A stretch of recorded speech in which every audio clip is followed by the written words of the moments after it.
right? Okay, here we are.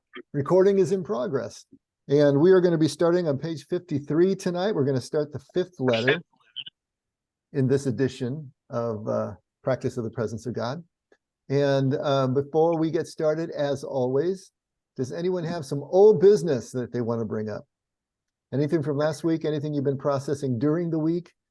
And this would be the time. I think the thing that I've been really working on is being present in the moment. And the other thing that really I've thought a lot about is isn't it Einstein? I can't fix the problem the same way. I need to be like Oddball on Kelly's Heroes. I need to get out of trouble faster than I got into it. So I can't fix a problem the same way I made the problem. I have to think differently. I've thought a lot about that. Mm-hmm. Yeah, we can't use the same thought processes to fix a problem as the thought processes we use to create it, something like that. We're both paraphrasing here. Yeah. But, yeah. That was Einstein. Things that I've noticed, Dave, is that Brother Lawrence was an uneducated person. Somehow he learned how to express himself very eloquently, and don't know where an unintelligent person learned how to do that, but it's pretty incredible to me. It's one of the things I've noticed about all the things we've been reading, how really intelligent he actually is. He did pretty well for being uneducated, yes. I have to say it really helped me with this internet issue. I was getting frustrated and like, why can't this work? And so I went back to here and now. I took a deep breath. Said, all right, Jerry, get centered, get present. You can do this. And I made my touchstone with God and said, okay, I know how to do this. I know I can do this. And it worked. Look at you. And just got in touch with my heart, with God, and said, okay, here we go. And then I was able to think clearly and like, oh yeah, I need to do this. And then, I need to do that. And so it is helping me, be in the here and now and do the touchstones. I've noticed I've done more of the touchstones with God. That is terrific. That's great. Dave, I would say John's comment about his intelligence, I think we've had this conversation, or we touched on this topic a couple of times before, but the idea that intelligence might actually work against us, right? When we're thinking, we're used to being thinking people. Absolutely. And yeah, especially when, I think, therefore I am, right? So we derive our very sense of being from our thoughts at times, and that's totally pointing us away from where Brother Lawrence is going here. So I think just being a simple person, if there's a polite version of that, like somebody who's really simple, helps. We get in our own way when we try to intellectualize everything, and really God is from the heart. So and a lot of it's common sense. So honestly, sometimes when we're overthinking things, you're getting farther away from God. That's just my personal opinion. I like what William said about the fact that he was a simple man, and that clued me into the fact that he might have been simple, but perhaps not unintelligent. Right.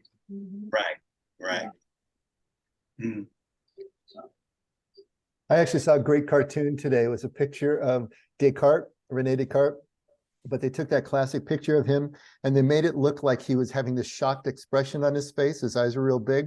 And it said, this is what Descartes looked like when he found out that people who don't think actually do exist.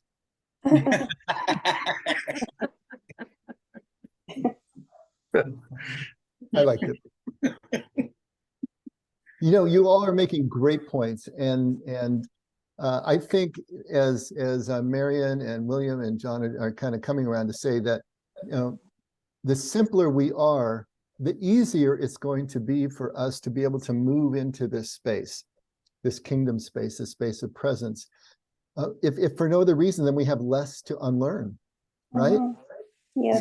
So those of us who are very intellectually based are going to have a harder time, because that's our strong suit and that's what we've learned to rely on.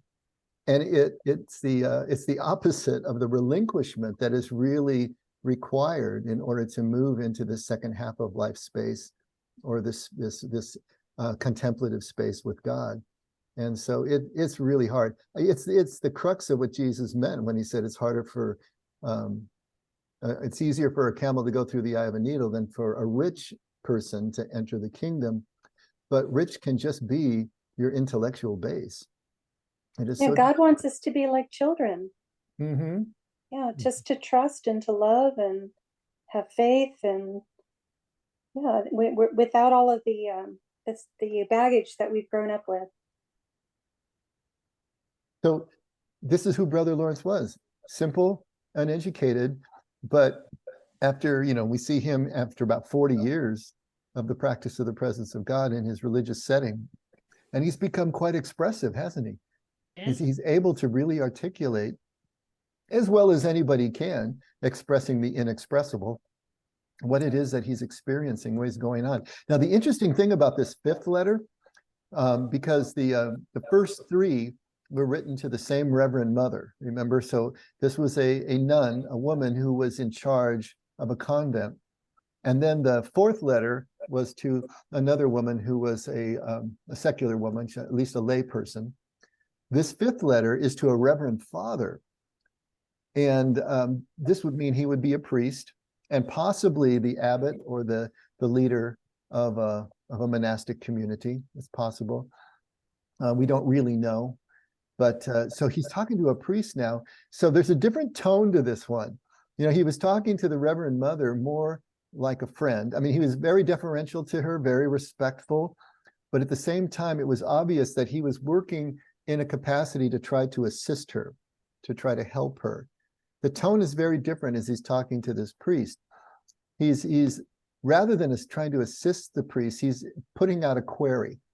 He's asking him to kind of either corroborate, or at least to either validate or not, I guess is a way to put it, what he is experiencing in his spiritual life. But there's also this veiled sort of attempt to teach the priest at the same time. You know, as we're reading through the letter, kind of keep that in mind, because the first paragraph, he's going to be saying that he's asking the priest to help him, to let him know what he thinks about the way that he's approaching his spiritual life. But as you go through this and the way that the tone of the letter, and in the last paragraph, it's kind of the question of who's teaching whom, right? And what is Brother Lawrence's real thoughts behind this?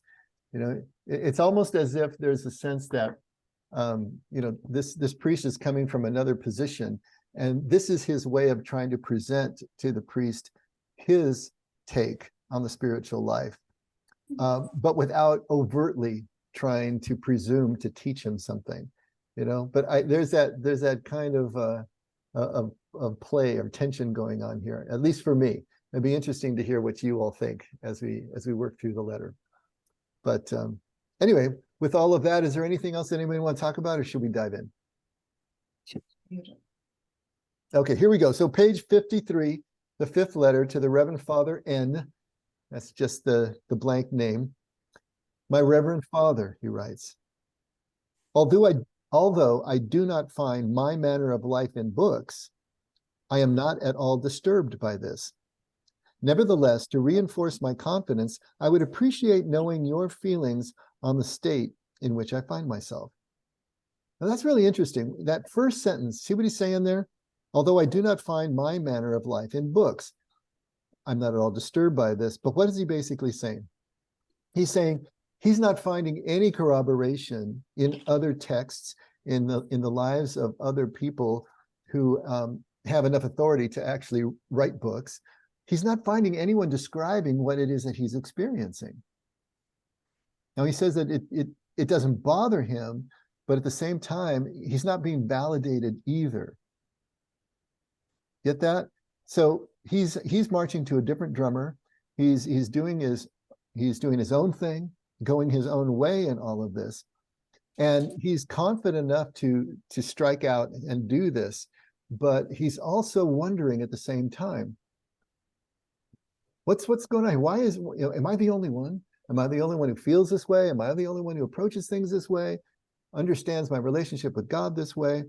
So at the same time that he's confident in the approach that he's taking, and he's confident in terms of the God that he has met in his practice of presence, at the same time, I suppose maybe some questions are remaining, or is he just using this as a way to be able to talk to this priest about the differences in their approaches, or the difference in his approach as opposed to the rest of the Catholic world, the Christian world in Western Europe?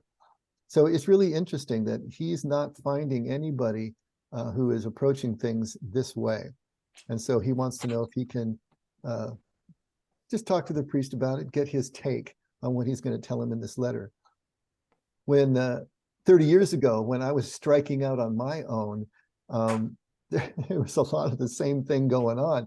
I mean, I was in a very conservative evangelical church, Marion and I, and Scott as well. And so as I was moving further and further into these areas, I wasn't finding a lot of corroboration in books. There were some that were approaching things from the same Eastern point of view. Jesus is an Eastern man, and so on and so forth. But I remember feeling really alone, really far out on a limb.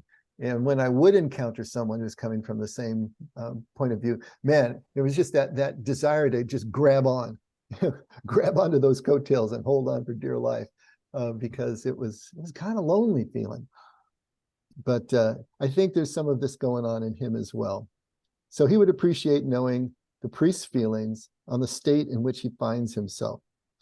Second paragraph. Several days ago, in a conversation with a religious person, she told me that the spiritual life was a life of grace, which begins in servile fear, is increased by the hope of eternal life, and is consummated in pure love. That each of these states has different stages by which one finally achieves that blissful consummation. Okay, so here's this woman, and she tells him what the spiritual life is all about.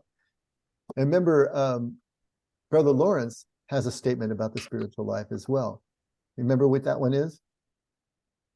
What does Brother Lawrence say the spiritual life is? His one sentence elevator speech.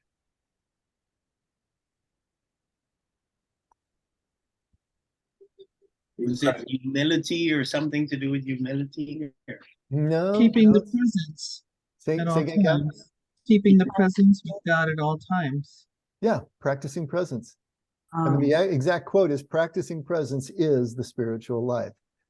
So for Brother Lawrence, the spiritual life is simply practicing the presence of God. But for this person, it's a life of grace which begins in servile fear, is increased by the hope of eternal life, and is consummated in pure love, and that in each of these states there are different stages by which one finally achieves the blissful consummation of pure love. So I don't know if you realize it, but servile fear is an actual thing. He's not just using that's an actual phrase that's used within the Catholic Church. So what I want to do, I think it's important for us to understand this a little better. So I'm going to share my screen. And can you all see the page, my screen? Yep. Yep. Okay. So this is a website, and it's called Verbum caro factum est. And it means the word was made flesh. So that's the Latin for the first line of the Gospel of John. This is written about this site. It's a personal website of Father Timothy Eck II. I'm a priest of the diocese, of Metuchen. Would that be the way it's pronounced? You New Jersey folk?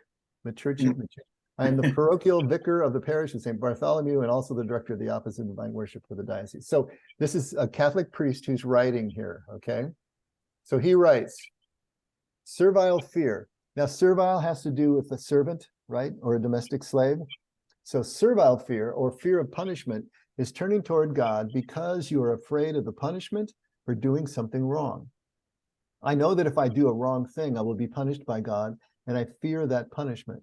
So I turn away from that wrong thing or ask forgiveness for doing that wrong thing in order not to be punished.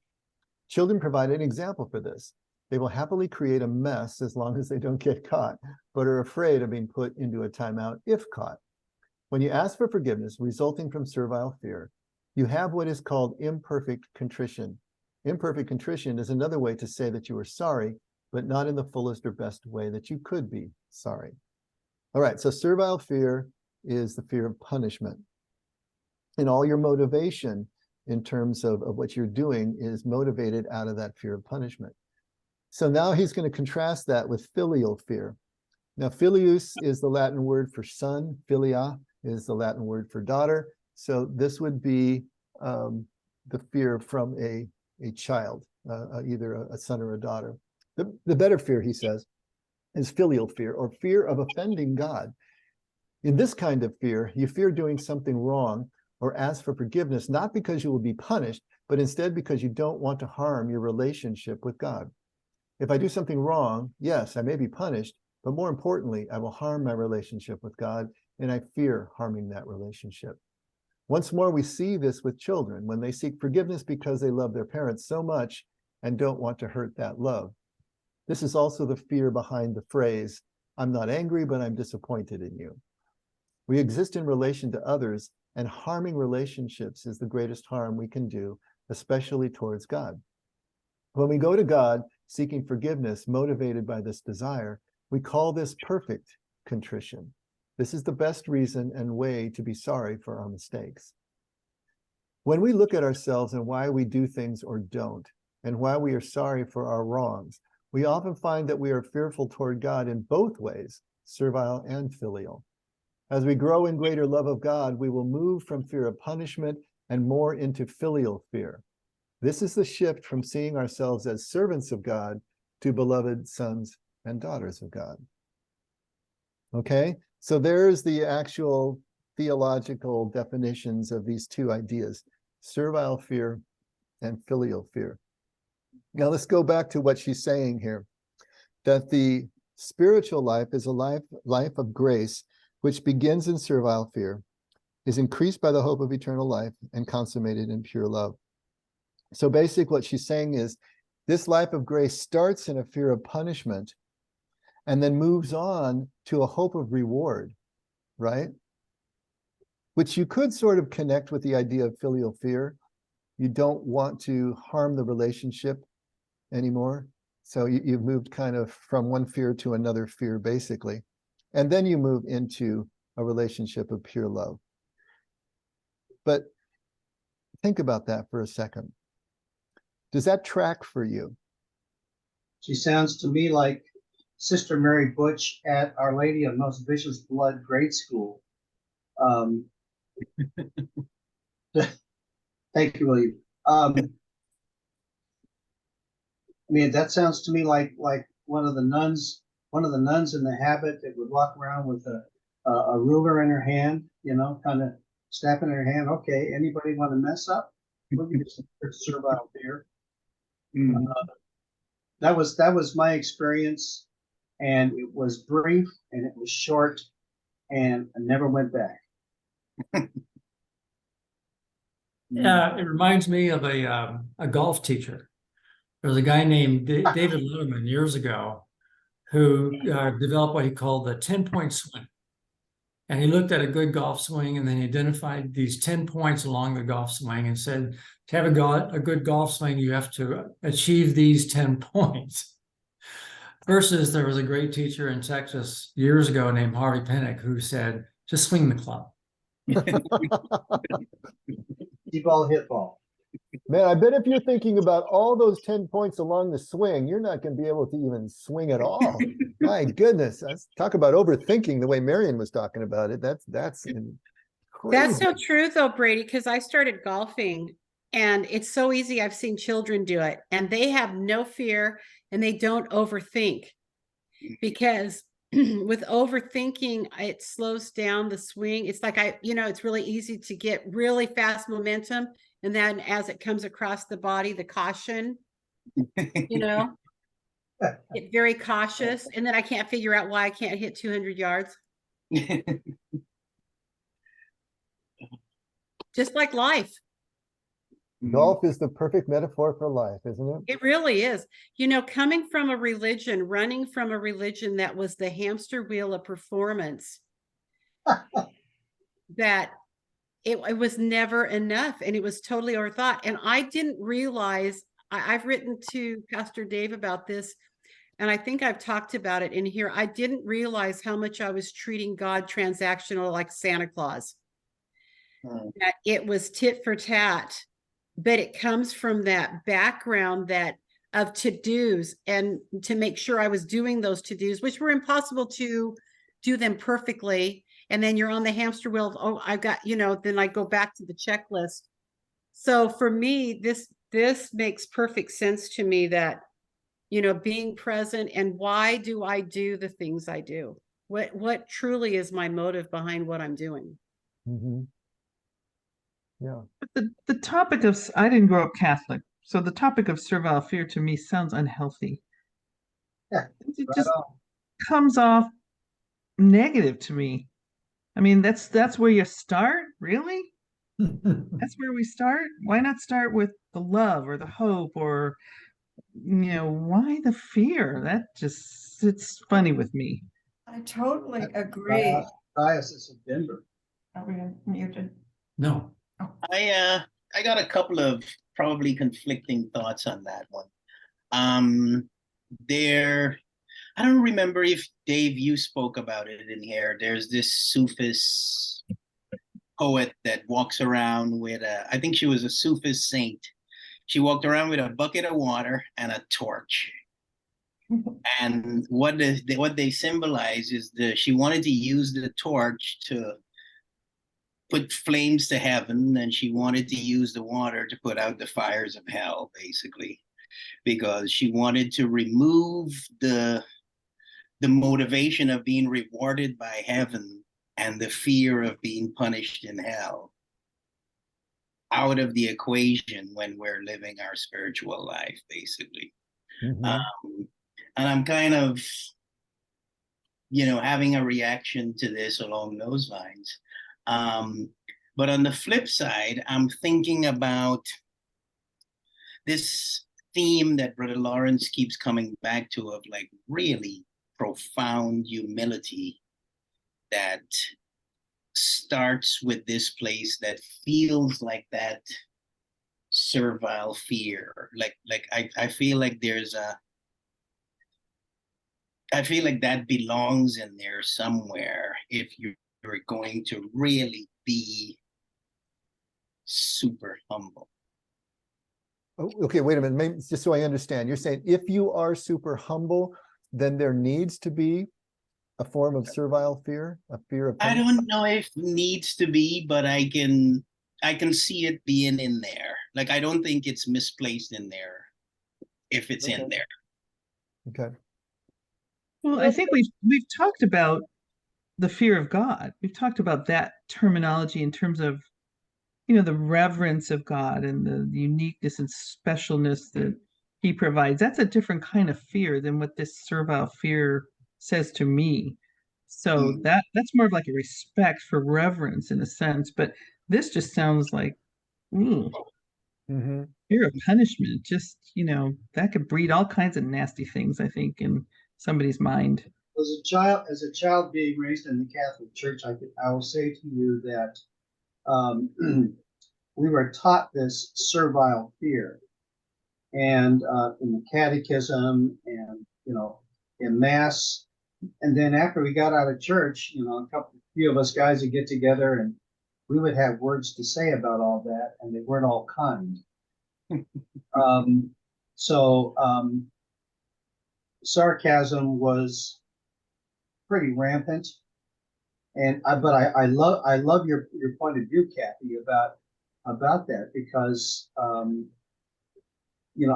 my attitude is not to I'll just say raise somebody or teach somebody by fear or servile fear, but by encouragement, and not to be angry, because it's one thing to have somebody be angry at you, but it's another thing, quite another thing, to have them be disappointed in you. And as I was a kid, I never wanted my parents to be disappointed in me. I don't know if that makes any sense or not, but that to me was antithetical to what I learned in my Catholic teachings, and what I value and celebrate and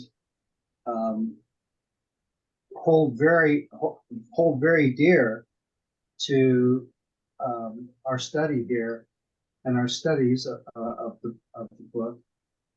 the books and the Bible here, because there's no servile fear. It's not there. It's a lot of encouragement. So we're really beating up the Catholics here, but I think we need to take a look. Do you really think there's no servile fear being taught in the Protestant and evangelical churches? Of course. Really? No, Yeah. no, Yeah. Yeah. no, Oh, come on. Yeah, of course there is. Oh, yeah. no, there isn't. No No, fire? no. Isn't? No, Oh, no. my dad's church, I'm pastor's kid, Protestant kid. I was not raised Catholic, along kind of the Methodist line. He never preached fear, ever. It was always love and forgiveness. No, That's the Methodists, not the evangelicals. That's a different yes, crowd. yeah, it's not evangelical, but in my experience and in other churches of the similar kind of vein, it was never about. I mean, I agree with Kathy. This servile fear or whatever is just like disgusting. That is not God. That is not who the Spirit is. I'm sorry. I'm getting uptight. That's Yeah. okay. I Well, I'm spent glad 30 you years. didn't have that experience, dear, but I sure did in both branches. I know. I did. Me too. I sure did. Yeah. Millions Me of too. people. It's the saddest thing is not that some churches believe you should start with servile fear, but that many churches end with servile fear. They never graduate beyond it. It is always the fire and brimstone and the fear of hell that they're using to modify people's behavior into what they consider acceptable. And it never, ever graduates. That's the saddest thing.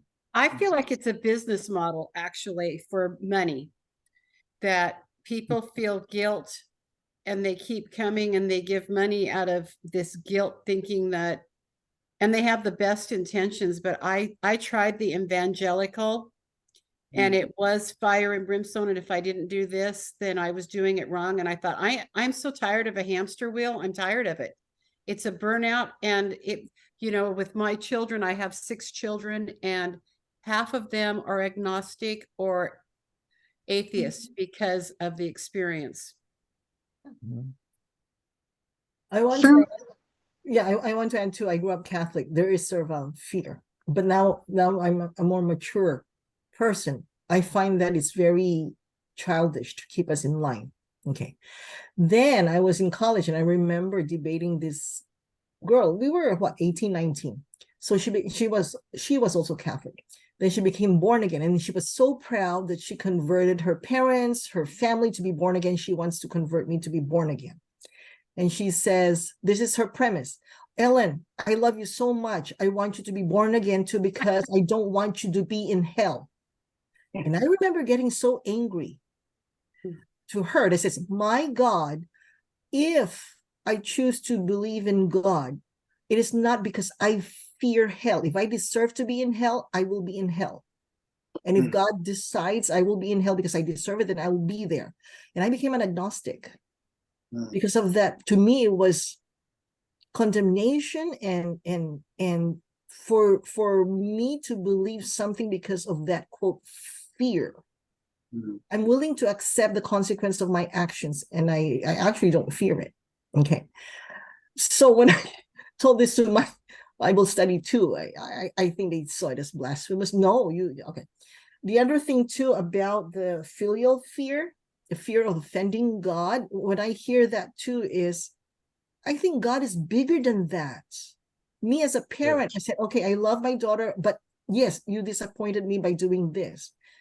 God knows I'm human. If I did something offensive or I did something not righteous, I think God is unoffendable, just like what you have said. We want to strive to be unoffendable. God is bigger than that. He will say, right, here is Ellen who did something this, she didn't know any better. I wouldn't find it offensive to him. It's like saying, I agree. Yeah, Ellen is human. She didn't know any better. There's a burden. Go ahead. I'm sorry. Go ahead, Ken. There's a burden that you carry. So I was an independent fundamental Baptist for the first 30 years, from age 10 till age 40. And then we became evangelicals, and the burden shifted from servile fear, which was very, very heavy in fundamental Baptist world, to disappointment fear. So it's just fundamentalism light, and carrying the burden of, oh, I let God down today. Well, every day I felt like I let God down. I could never enjoy his presence because I was always feeling like I was letting him down. And that lasted till I was 53 years old. So Brother Lawrence is right just to skip to practicing the presence of God, because if that's your focus, you're not focused on what did I do today to disappoint God. That's a burden you just can't carry. Anyway, I'll shut up, but that's my thoughts on that. Ellen, I really agreed with you. Yeah. One thing I think is interesting, looking at this person's definition of a spiritual life, she's really describing the psychological development of morality. There was a guy years ago, Lawrence Kohlberg, who did these studies on moral development. And we start out, most of us, independent of how our parents parent us, with that kind of good boy, bad boy mentality. And we fear being bad boy, and we fear losing the love of a parent, and we fear losing abandonment. And then we come to the point where we want to please, and we do good things in anticipation of reward. And eventually we get to this place when we're doing things because it benefits all. There's a connection to everyone. There's no sense of difference or alienation. We're all one, and it's doing and acting for the good of all, which, independent of how we were trained spiritually, that taps into psychologically how we developed as a moral person and what our background was.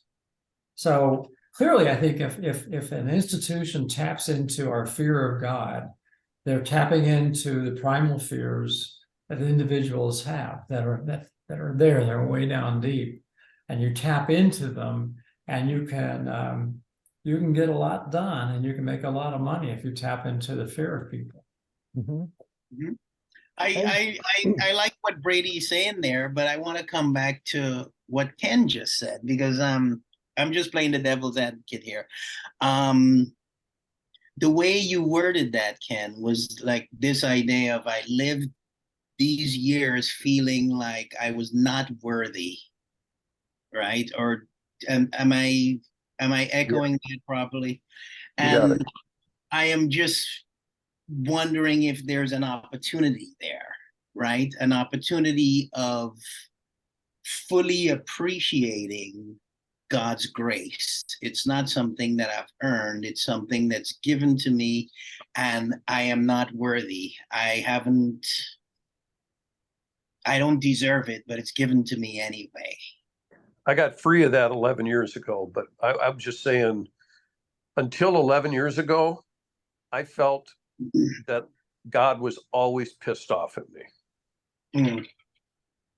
Okay, so every day for my whole life. And that's what religion did for me until 11 years ago. Yeah. My religious training, to me, my way of thinking, is directly antithetical to my spiritual training. The religious training I received as a child, in my estimation, had no spiritual value, zero. I mean, I can understand why Ellen, for example, would opt to become an agnostic. You know, I have never doubted God ever, and I've never been angry at God. And when I was young and crazy and doing foolish things, I still had a strong feeling that God had my back. I mean, you know, and that's just the way I was. Now that's maybe going a little step too far, but however, there is a difference, a marked difference between religion and spirituality. And my beef with many of the churches, you know, the Roman Church and the offshoots of that, are that they preached not the hellfire and brimstone so much, but they preached the fear, the servile fear. And in the second paragraph here, where Brother Lawrence says that he was having a conversation with a religious person, I took it as being a nun, because that person said that the spiritual life was a life of grace, which begins in servile fear, increased by the hope of eternal life, and is consummated in pure love. Well, I think that's a confusion of religion and spirituality, as I read it. Yeah. Yeah. Well, I just wish you people would just stop being so shy and say what you really believe. So we've obviously tapped into a very rich vein here of what we've all experienced, or what everybody but Beth has experienced, I should say, you know, in terms of the way we were raised through our religious, you know, various upbringings. But obviously, the quickest way to motivate somebody and modify their behavior is through fear of punishment. And let's face it, that's what we do with kids, don't we? In order to keep them alive long enough and teach them that they cannot go into the street, you know, we slap their hands or do whatever we need to do to make sure that they understand they cannot go into the street. But at a certain point, we want to move that along to an appreciation of the relationships. That would be more the filial fear, or hope of reward, you know, or maybe fear of not getting the reward. Maybe that's another way of looking at it. But eventually, as Brady said, as you move through those phases of moral development, you get to the place where you realize this is the best thing for everyone, and you sort of become that. And so there are those stages of growth that we all need to go through. And obviously, if a church or any institution, a government wants to tap into that, they're doing it for their own agenda and for their own reasons. But here's the thing, what Jesus tells us is that like breeds like. He says you're not going to get figs from thorn bushes, right? Like is going to breed like. So if you start with fear, what are you going to end up with? You're just going to end up with more fear. So if you're starting with fear in the hope of driving someone into the arms of a loving God, but if they're based in fear, they're never ever going to feel that love. When do you finally turn the corner and realize that you are worthy of this love? And I know there's that idea between earning and grace. But, you know, the way Brene Brown puts it, you know, if you are finally feeling worthy of connection, it's because you have allowed yourself to be connectable. And the only way you do that is by allowing yourself to be vulnerable. And someone who is fearful is generally not vulnerable. They have their defenses way up. And that's the antithesis of presence, is to have your defenses up. So we're working against ourselves. If we're trying to use fear to generate love, it doesn't work that way. We need to start with love, and then we can end with love. And that is what I would have hoped that our churches could have provided for us, for the people who enter, is to say, your paradigm is what's holding you back from the fullness of your relationship with God. If we start to change the paradigm, then we're going to change the relationship. And that's essentially what Brother Lawrence has done kind of intuitively. He didn't read it in a book because there weren't any books that were saying this. He's telling us that in the first, and he was uneducated anyway. But he took these great intuitive leaps, and he feels guilty about that. He's going to, later on in this letter, he's going to say, yeah, I kind of feel guilty that I presume to have come so quickly to things that other people find such difficulty in. He actually feels guilty for not having the fear. You know, like there's something wrong with him, and he's questioning all these things. So it's real interesting, the psychology that's going behind all of this. But at the same time, nothing is shaking the experience that he's had of his God in this time of presence. And this is what he's trying to get across. But as you look at this recipe for the spiritual life, yes, it's following the moral development, it's following the childhood development, but it's keeping us on that hamster wheel. How you finally get to pure love out of this fear escapes me. You know, maybe it's possible for people to make an intuitive leap out of that, but at some point you've got to take that quantum leap out of fear and into the possible experience of something that's very different. I think there's an interesting thing about that issue of not feeling worthy, because it's there's some truth to it, but it's not found in the shame part of it, or of being unworthy. It's the fact that in the face of God's grace, the realization that you didn't do that. You didn't do that. You like, what do you mean? You mean like love purely and gracefully? If God has forgiven me, I didn't do that. You mean like you didn't earn it? Like I didn't earn it. I didn't do good enough. I didn't make that happen. That's the issue. I didn't make that happen. And that's what's humbling, is the realization that I can't make that happen. I have to say that in my life, I have always felt worthy of God's love. I seldom, if ever, felt worthy of the church's love in which I was raised. You're truly blessed, John. You're truly Yeah, you made a good leap. You can separate it. Bravo. Yay, God. Pretty good. Yeah, I was more along Ken's lines myself. You know, I always was questioning whether I was good enough in God's eyes, or anybody's eyes, for that matter. Scripture says that perfect love casts out all fear, and as our love goes from servile fear to the other kind of fear, it starts to cast out the things that come against our love being perfected and learning who we are and learning to accept ourselves as well, according to the Bible's description. Mm-hmm. So we've got to get to the place that Brady is talking about somehow, some way, that this love just exists. It pre-exists and it self-exists. And if you get close to it and you're present to it, you get it. You didn't earn it. You didn't make it happen. It just is. And that's what I think Brother Lawrence has experienced. His presence to presence has taught him what this God is, that the fullness of this God as love and forgiveness and everything else, because he continues to call himself the most wretched creature on earth, and it doesn't matter. It's just like David always remained God's beloved, no matter what the heck he did, and he did some pretty awful things, and he was still God's beloved. It didn't matter. As long as he kept coming back to God's presence. As long as he did that, then he knew that he was still God's beloved. That's the key here. So he's going to take issue with this, and we can just read the next paragraph. I have not followed all these methods.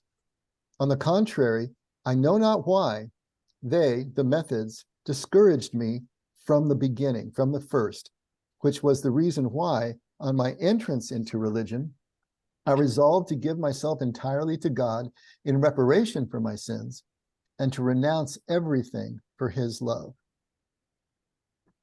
So he says that these kind of methods, this starting from servile fear, made me afraid was the other translation, or discouraged me from the very beginning of my religious life, which was the reason why I resolved to give myself entirely to God in reparation for my sins, in satisfaction of my sins, and to renounce everything for his love. So he's saying it's really about total surrender. It's about that submission. It's about just throwing yourself on the mercy of God and seeing what happens, and not so much about fear, staying in that place of fear of punishment, but just allowing yourself to just throw in, become completely vulnerable, submit, surrender, and see what happens. That seems to have been his solution. That's what he did. He didn't try to keep the law. He didn't try to do the things that he thought he needed to do so that he wouldn't be punished. He just threw himself into God's presence, into God's arms, so to speak, and saw what happened. During my early years, I meditated in my prayers on death. So he's going to be talking about what he, in his fixed prayers, in the prayers that were assigned to him by the rule of the house of the abbey. He thought about, he meditated on that, and this type of meditating is to think on, to really contemplate on, as in thinking about death, judgment, hell, paradise, and my sins. I continued in this manner for several years, assiduously devoting myself the rest of the day, even during my work, to the presence of God, whom I felt was always near me, often in the deepest recesses of my heart, a practice which so heightened my concept of God that only faith was capable of satisfying me about this concept. Okay, there's a lot of words there. Let's break it down. What's he saying? So as he first started out, he had all of these prayer times and things that he needed to do as a part of the rule of the house. And he would think about death and judgment and hell and paradise, because that's how he had been taught.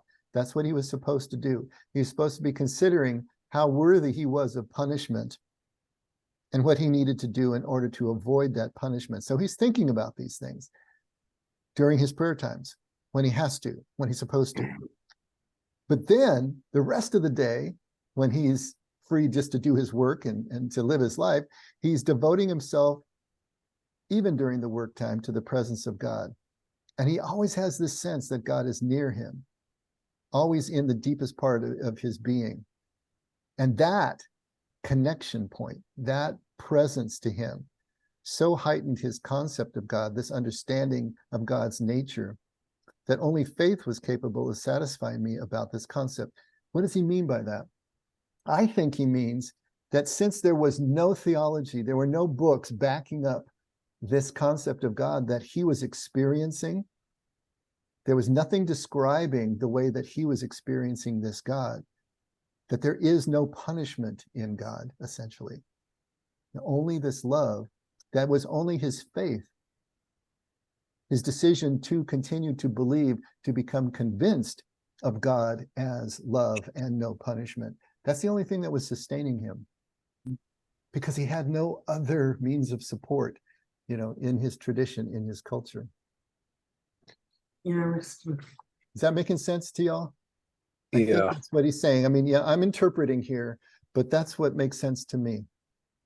Aren't we all still swimming upstream against, and I hate to just keep saying the word evangelical, but evangelical Christianity today, which is mainstream Christianity, they're the loudest.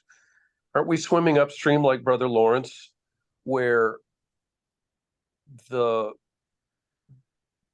culture of it teaches this fear of God, fear of disappointing him, fear of never being enough. As I don't know, Lori, are you the one who always calls it the hamster wheel?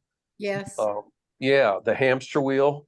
And if we're reading something like Brother Lawrence's book, this isn't a book you're going to this message is not the message of a big chunk of Christianity, especially hamster wheel Christianity.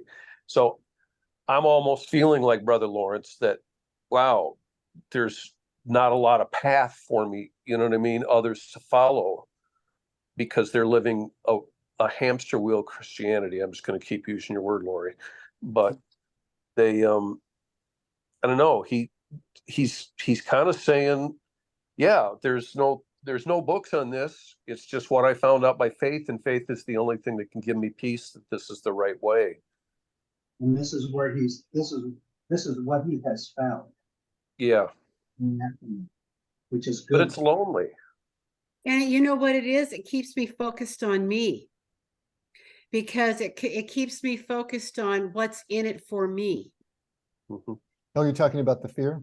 Yeah, the fear where if everything I do is performance based, and if everything I fear is missing out, FOMO, missing out on God, where I'm going to miss out because I'm not doing enough, then this has really caused a lot of self-reflection, that how much I have focused on me, and how that keeps me away from the very thing that I crave, the very thing that I want, which is a closer relationship with God.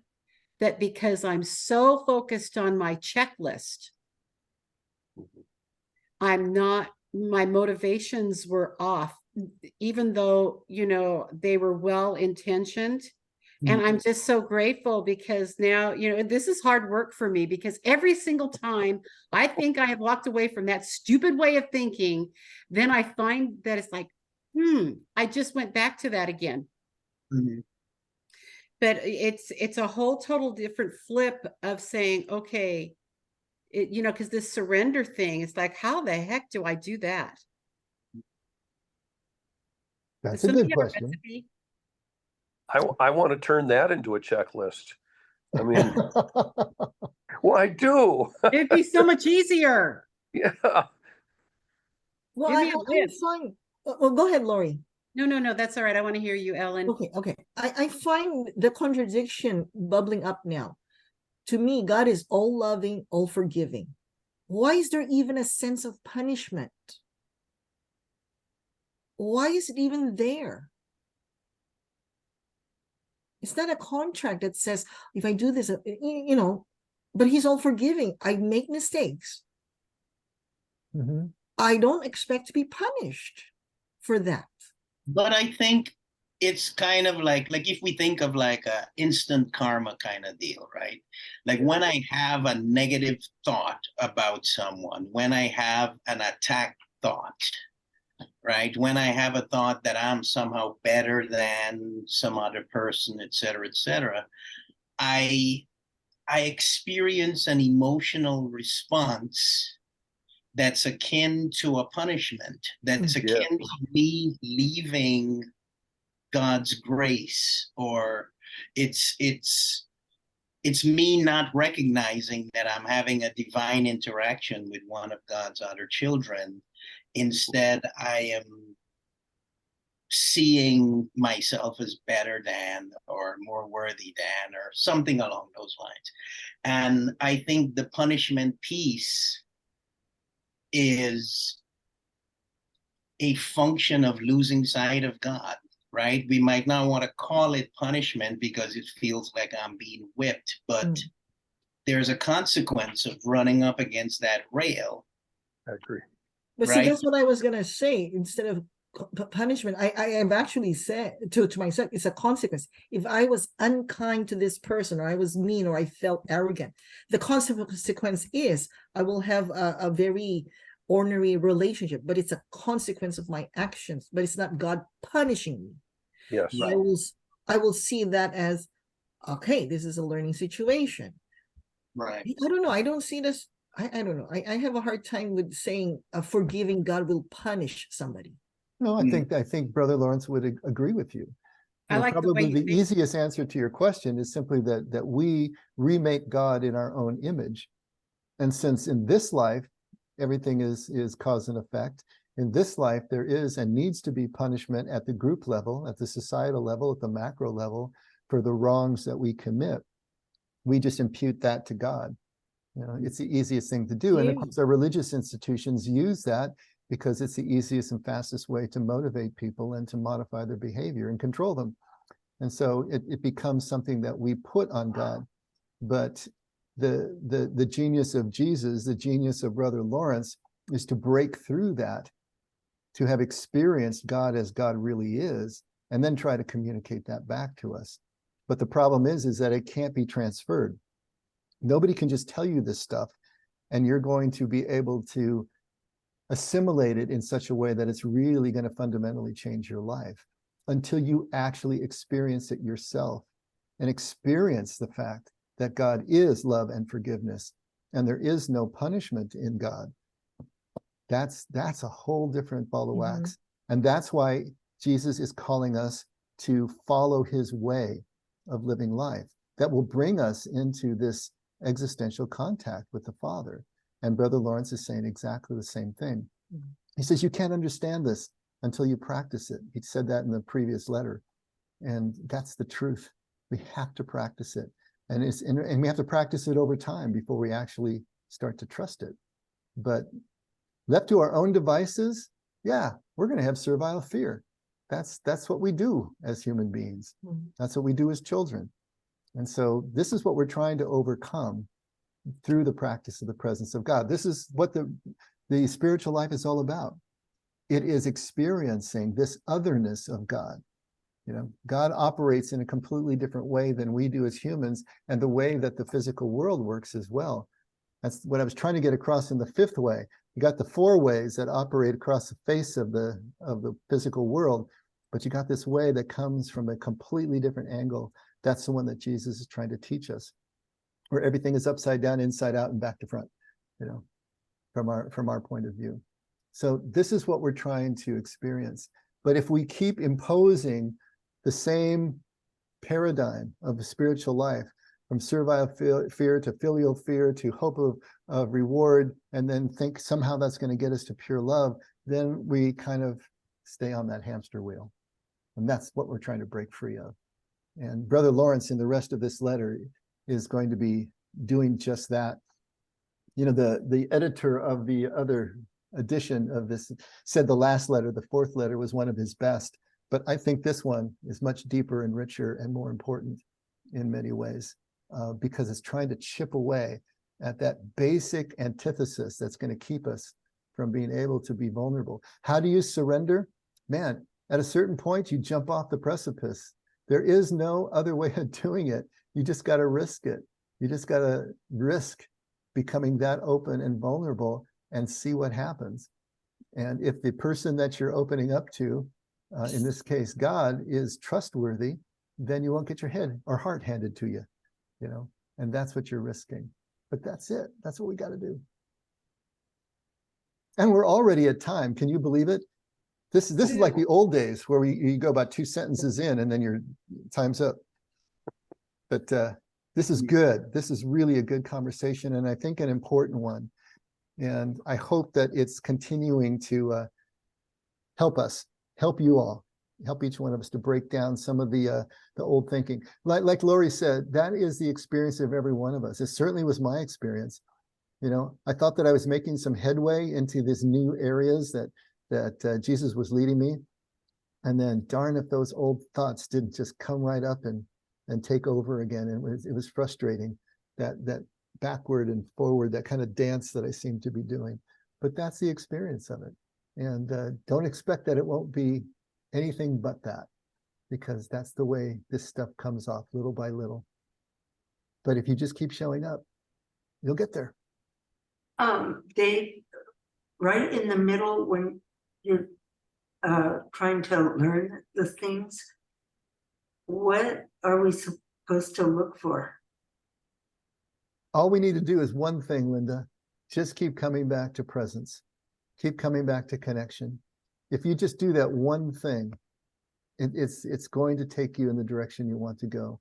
And that's not just a connection with unseen God. It's a connection with each other. It's a connection with nature.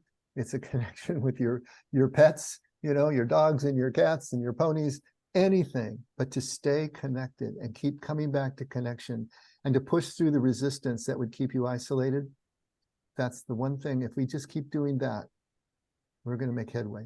So we don't just try to do one thing at a time, right? Just one thing. Thank you. Who was that also chimed in? Was that Brady?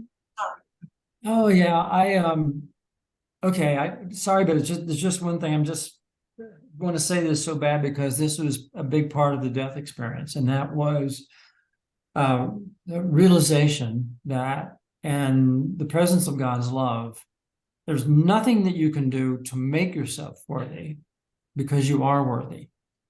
There's nothing you can do to make yourself unworthy because you are worthy. It's not up to us. It's God's love. Anyway. That is Beautiful. Thank you. that's Thank the you. perfect place to end because that's what it comes down to. Absolutely. You know, Thank you. hang on, put that on your fridge, all right? Because if you hang on to that one thing, all evidence to the contrary, all emotion and thought process to the contrary, if you hang on to that, that's going to be the most useful thing you can probably do at the outset. Perfect. Okay. Good job, everyone. Scott, you're up. Father God, we just want to thank you for this time with you and with each other as we seek out answers to how this whole thing called life plays out. Learn about love and forgiveness and the rules, and where there are rules that have been made up that were never intended by you, and how to live our lives in a way that just glorifies you and lives to serve each other. Lord, we thank you for your love that flows in such abundance. We give our thanks and praise your holy name. Jesus, it's in your name that we pray and we give our thanks. Amen. Amen. All right. Thanks, everybody. We'll see you on Sunday. Good night. Good night. Thank you. Good night, guys. See you next week. See you Sunday. Sunday. All right. Bye. Bye. And Vaughn and Christopher, good night, if you're still there. And Jordana and Linda, see you guys on the weekend. Yeah. Okay, see you. Okay. Oh, there's Christopher. Hi, Christopher. Good night, Christopher. Bye, Dave. It's Bye, late Linda. over there. Get to bed. Get to sleep. Sleep fast. All right. Good night, everybody. Bye, Dave. Bye, Linda. See you guys.